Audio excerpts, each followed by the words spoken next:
Кара кечеден мен биротоло кубалап чыккан 5 сарынын кожоюну Камчыбек Жолдошбаев, биротоло кубаланган Мээрим фондунун акционери Тилек Сабыров жана башка илгерки кара кеченин частниктери болду элем, тынчыгыла кубаланып чыктыңар, болду да, эл силерди аяка жолотпойт, болду.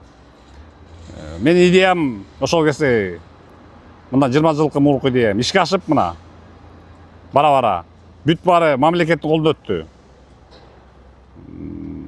Азыркы бийлик баарын акционерлер обществосуна калды, кара кече көмүр, кыргыз көмүргө өткөзбөдү баарын. Кара кече ишканасы кылды.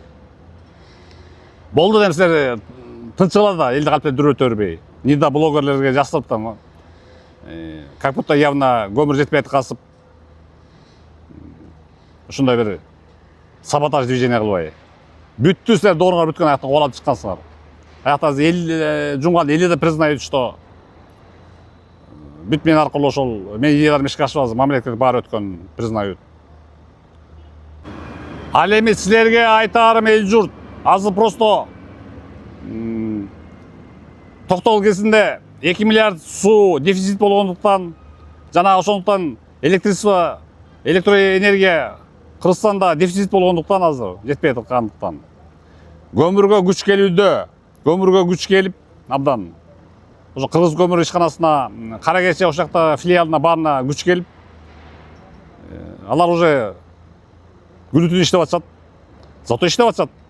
Күнүнө 350-400 машинеге жүктөп атышат көмүр, күнү-түнү тынбай. Ал эми ошол райондор, айылдар силер бир нерсе түшүнгүлө. Кыргыз көмүр силерге милдеттүү эмес, баарыңарды короңго алып барып түшүрүп бергенге. Уюштурула, айыл өкмөт башчылары там, район жетекчилери ошо кара кечени алып түшүргөн. Уюштурула, каякта карап отурасыңар, эмне карап отурасыңар, эмне алды кызматта отурасыңар. Уюштурула баарын. Машинаны уюштурула, топливону уюштурула. Уюштурула баарын жүктөп атат. Тияк болсо күнү-түнү күпүлдөп иштеп атышат. Кыргыз көмүрдүн филиалы кара кече ишканасы мына акыркы 2 жылда ошол 30 жылда жетишилбеген ийирке жетишти. Плюс менен чыгышты. Муну ошо өмүрү эле жетпей атчы. Ал эми менин убагымда болсо ал айтат чыгарсалар, сен эмне кылып жүрдүң? Мен убагымда ошол тиги зато революцион идея болуп, менин идеяларым ишке ашып, мына азыркы бийликтин көз жетип, көз жеткен илгери эле ошо. Азыркы бийликтин ошо келер замат азыркы бийлик. Мына 5 жыл болду. Полностью менин идеяларымды ошол ишке ашырып койду, бүт мамлекет кылып койду. Анан баягы эски мыйзамына такап доорунуп калып калгандар бар, мисалы Майрам Акаеванын Мээрим фонду азыр шарбан болуп алган. Алар эмне отурат, өлөсөл болуп, лицензияны кармап отурушат, өлөсөл болуп иштешпейт. Мисалы частниктер ошол Мээрим, ана жана Миңкуштагы Толгон Токой частниктер иштегиле, силер эмне саботаж кылып отурасыңар, кылтыйып коюп. Же жакында баарыңардын лицензияңарды алып койсунбу? Алып коет. Азыр өкмөт күчтүү, каласа алып коет бат эле.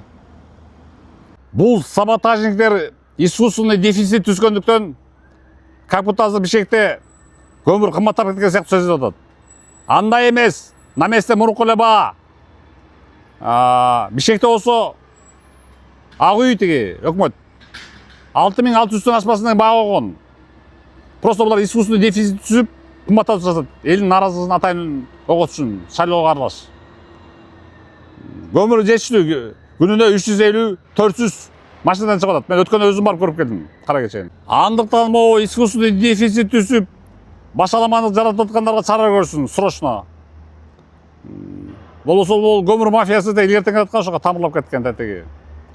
Оанда башында мен кууп чыккам, андан кийин өкмөт кууп чыккан. Ошол ызаланып калган.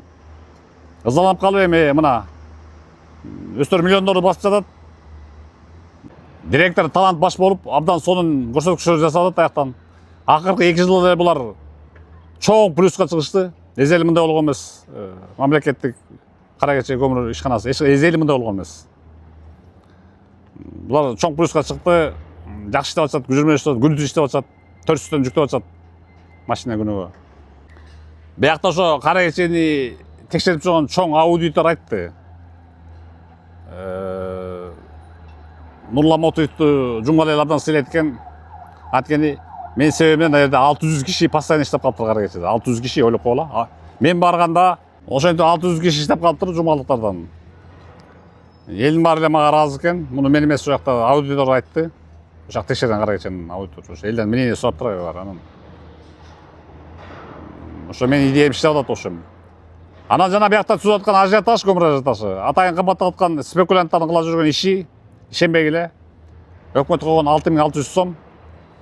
Ошол баа менен аласыңар. Андан кымбатын албагыла, совсем албагыла. Ошо айтарым ошо абдан жакшы иштеп атат. 1-2 күндө баары жакшы болот. Бир нукка түшөт мурунку калыбына. Ал эми тиги кара кечени иштеп аткан күжүрмөн жигиттерге ийгилик десе болуп калайм.